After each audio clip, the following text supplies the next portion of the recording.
This lesson, we're going to learn how to find a polynomial function from a given set of data. From the given points, we need to find which common difference do they have in order to find the degree of the function. First, let's construct a table of values in order to find the differences. However, when we put the points in, we want to make sure the x values, they go up by the same amount. Say, for example, if there's a point 3.5 and 17.25, because every single x value, they go up by 1 here, you do not want to use this point at all. Let's generate the first difference. The first difference is the differences between the y values. So the first one we do is -3 minus 1. It's always the bottom one, subtract the top one. And you're going to get -4.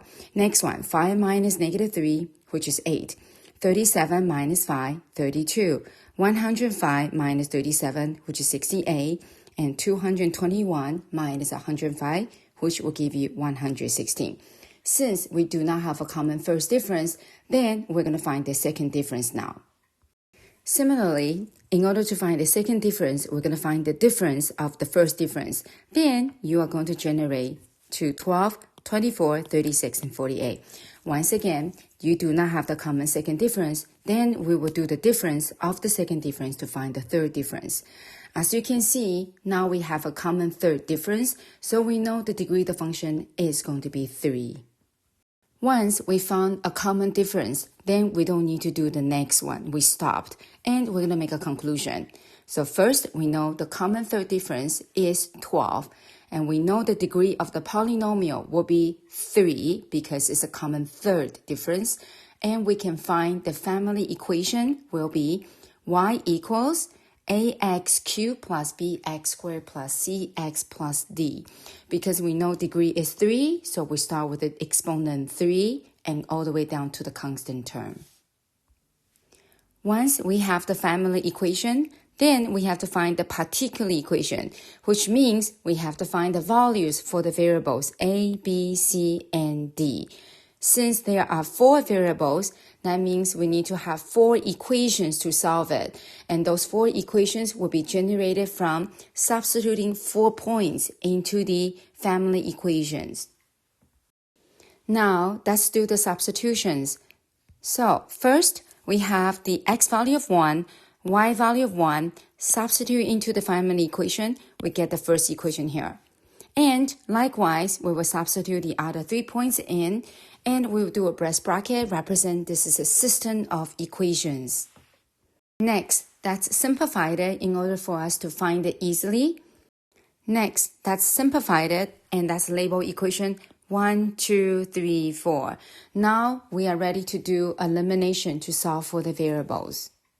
For those 4 equations, they all have variable 1d at the end. That means I can use subtraction between the equations to eliminate the variable d. But at the same time, I can see the coefficient of the variable c, they always increase by 1.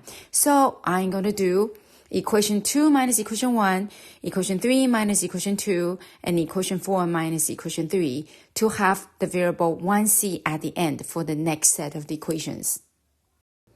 Now, let's do the elimination. So first, we do equation 2 minus equation 1.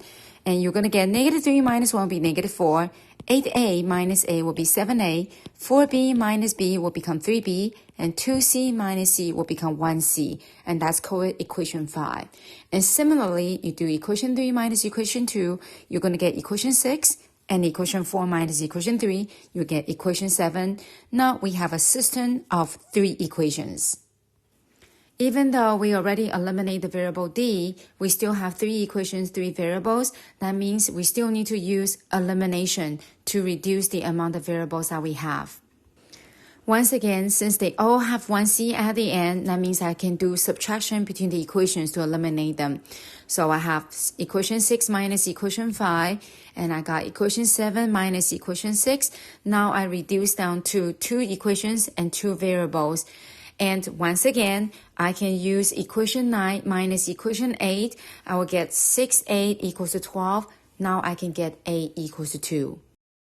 After we find the value of a, I usually verify the value of a first before I can find the variable b, c, and d. So let's use a shortcut.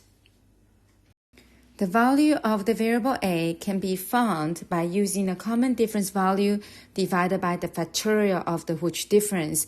N factorial means n times n minus 1 times by n minus 2 times all the way down to 1. For example, 5 factorial means 5 times 4 times 3 times 2 times 1. So our value of a will be 12, which is our common difference value, divided by 3 factorial because that's third common difference. Then we get 12 divided by 3 times 2 times 1. A is going to be 2. Once we have verified the value of a, then we can find the values for the variable b, c, and d. In order to find the value of the variable b, we have to substitute a equals to 2 in either equation 8 or equation 9, which only have variables a and b.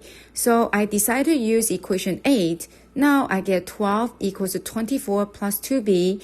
By subtracting 24 on both sides, I get negative 12 equals to 2b, so b is going to be negative 6. Similarly, in order to find the variable c, I only can substitute the values of a and b into either equation 5, 6, or 7. So here, I decided to use equation 5, then I get the value of the c is going to be 0.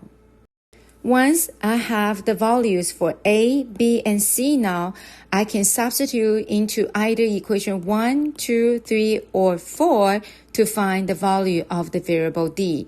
Here I use equation 1, so I get d equals to 5.